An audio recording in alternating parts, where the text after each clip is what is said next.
आज जो मैं आपको किस्सा बताने जा रहा हूँ वो हमारे घर के पास भूतों का अस्पताल है। तो सारे कस्बे के लोग इस अस्पताल को भूत वाला अस्पताल कहते हैं। इस अस्पताल का असली नाम राउडी अस्पताल है। इस अस्पताल को आज से करीब 100 साल पहले अंग्रेजों ने बनवाया था। इस अस्पताल के सामने एक कब्रिस्तान भी है। मेरे दादाजी ने मुझे बताया था कि आज से 60 साल पहले इस अस्पताल में ऑपरेशन के दौरान एक लड़की की मौत हो गई थी।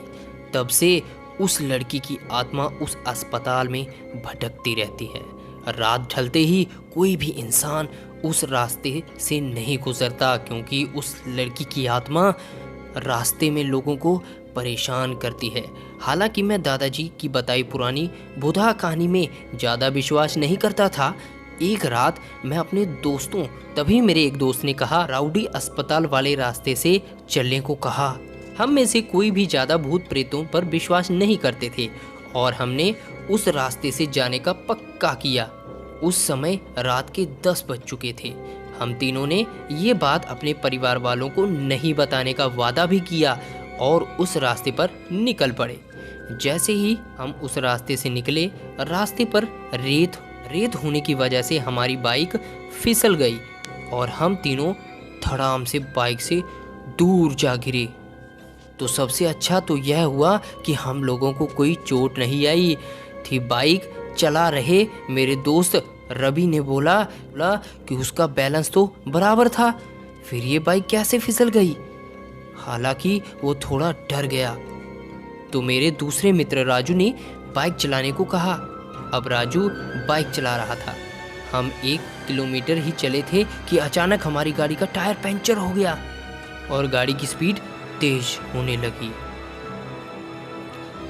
गाड़ी इस बार फिर फिसली। इस बार हमें कुहनियों और घुटनों पर थोड़ी चोट आई थी। रवि फिर से बोला कि इस जगह में जरूर कोई गड़बड़ है, हम लोग वापस उल्टे चलते हैं। लेकिन मैंने और राजू ने उसकी बात नहीं मानी और बाइक उठाकर पैदल चलना शुरू कर दिया। हम थोड़ी ही दूर ही चले थे कि अचानक किसी लड़की की चीखने की आवाज़ें सुनाई दी। ये सुनकर हम रुक गए और अंकित बोला, यार तुम लोगों को चीखने की आवाज़ सुनाई दे रही है क्या? और फिर हमने उसकी बातों को अनसुना कर कहा कि कोई जानवर की आवाज़ होगी। 5 मिनट चलने के बाद फिर वही चीख फिर से सुनाई दी। इस बार तो हम दोनों को भी थोड़ा डर लगने लगा। हम दोनों ने वापस चलने के बारे में सोचा, लेकिन हम रास्ते के बीच आ गए थे।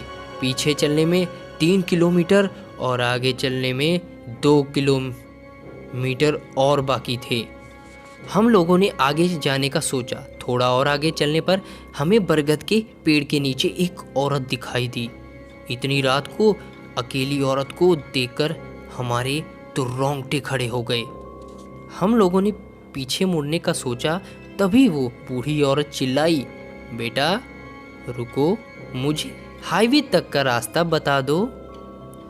हमने पूछा कि इतनी रात को आप इस रास्ते से कैसे निकल रही हो? तो उस बुढ़िया ने कहा कि मैं पड़ोस के गांव की रहने वाली हूँ और मेरे पास पैसे नहीं हैं, इसीलिए मैं पैदल ही निकल पड़ी। हाईवे के उस पार मेरा गांव है। हमने उस बुढ़िया की बात का विश्वास कर लिया और आगे निकल पड़े।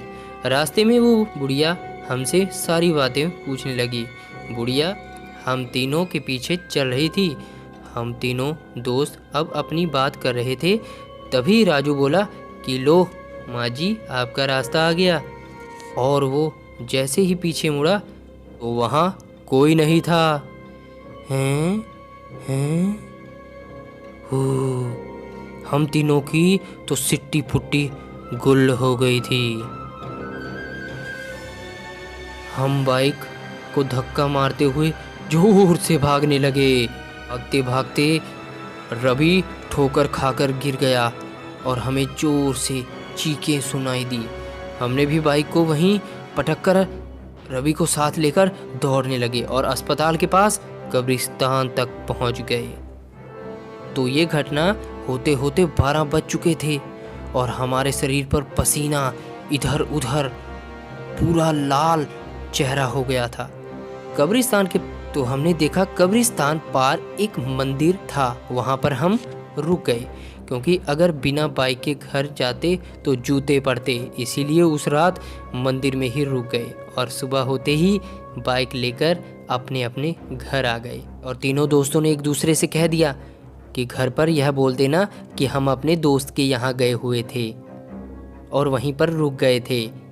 उस रात के बाद से हम उस रास्ते से कभी नहीं गए।